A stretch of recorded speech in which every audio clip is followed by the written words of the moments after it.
ახლა კი პირდაპირ ჩართვა უნდა შემოგთავაზოთ თბილისის საქალაქო სასამართლოდან. თქვენ იცით, რომ ბოლო დღეების განმავლობაში რეჟიმი გაუგონარ სისასტიკეს აჩვენებს საზოგადოებას და ფორმულას არაერთი თანამშრომელი იყო დაბატიმრებული. ვახოსანაია და ქეთათიცკიშვილი გათავისუფლდნენ, ისინი ჩვენი სტუმრები იქნებიან გადაცემის მიმდინარეობისას, მაგრამ დღეს დააკავეს ფორმულას კიდევ ერთი თანამშრომელი ნიკა პატარაია, გადაცემა დროების ოპერატორი და მის სასამართლო პროცესიც რამდენადაც ვიცი ამ დროისთვის უკვე დასრულებულია.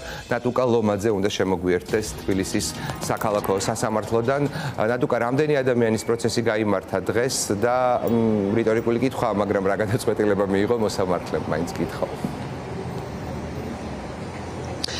დავით, დღეს თბილისის საქალაქო სასამართლოში გზის გადაკეტვის ბრალდებით დაკავებული სამი პირის სასამართლო პროცესი გაიმართა. ბრალი ყველა დაკავებული შემთხვევაში ერთია, თუმცა მოსამართლეების გადაწყვეტილება იყო დღეს განსხვავებული. ერთ-ერთი დაკავებული, როგორც შენც უკვე აღნიშნე, არის სწორედ ფორმულას თანამშრომელი, დროების ოპერატორი ნიკა პატარაია. ის დღეს დააკავეს და მას ედავებიან 23 ოქტომბერს გზის გადაკეტვას. მოსამართლემ მიიღო გადაწყვეტილება და ნიკა პატარაიას ადმინისტრაციული 4 დღიანი პატიმრობა შეუფარდა. რაც შეეხება კიდევ ერთ დაკავებულს, ეს არის ფედერალისტების ერთ-ერთი წევრი გიორგი სიხარულიძე. მის შემთხვევაში მოსამართლის გადაწყვეტილება არის 3 დღიანი ადმინისტრაციული პატიმრობა და ასევე ვნახეთ განსხვავებული გადაწყვეტილება სტუდენტის ანა ლომიძის შემთხვევაში, რომელიც მოსამართლემ დღეს დარბაზიდან გაათავისუფლა და სიტყვიერი გაფრთხილებით შემოიფარგლა.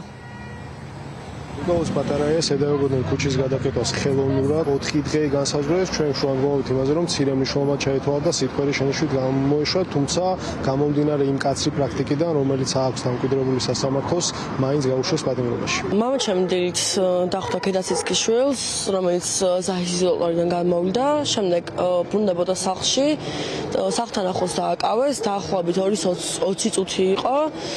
შემდეგ წაიყვანეს შინაგან საქმეთა სამინისტროს განყოფილებაში, შემდეგ სასამართლოში და დაიწყო პროცესი და ნამდვილად არ მეგონა თუ მამაჩემს 4 დღით გაუშვნენ პატიმრობაში, იმიტომ რომ მას არასდროს არც ერთი კანონი არ დაურღვევია. ადამიანმა ფეხი გადადგა ტროტუარიდან და ამიტომ ციხეში უნდა გაუშვათ. ანუ ეს იმდენად კატასტროფაა, რომ თვითონ მე მგონი ვერც გზნობენ უკვე რამხელა უსკრულშიც არიან, რამხელა მორალური ტრაგედიაც არის მათთვის. დღეს დამაკავეს სითიმოლთან დაახლოებით 2 საათი იქნება და გადამიყვანეს განყოფილებაში და ძალიან რამდენიმე ხანში გადმომიყვანეს სასამართლოში პირდაპირ და სიტყვიერი გაფრთხილებით გამომიშვეს. უკვე გადაკეტილი იყო მე როცა მივედი და ეგეც გაითვალისწინა მოსამართლემ. ქართულმა ოცნებამ რეპრესიული კანონი აქციის მონაწილეებისთვის უკვე 1 კვირაა რაც აამოქმედა და ამ 1 კვირაში გზის გადაკეტვის გამო, ასევე პირბადი სტარების გამო 80-ზე მეტი ადამიანი დააკავეს, მათ შორის არიან ჩვენი კოლეგები, ჟურნალისტები და ოპერატორები.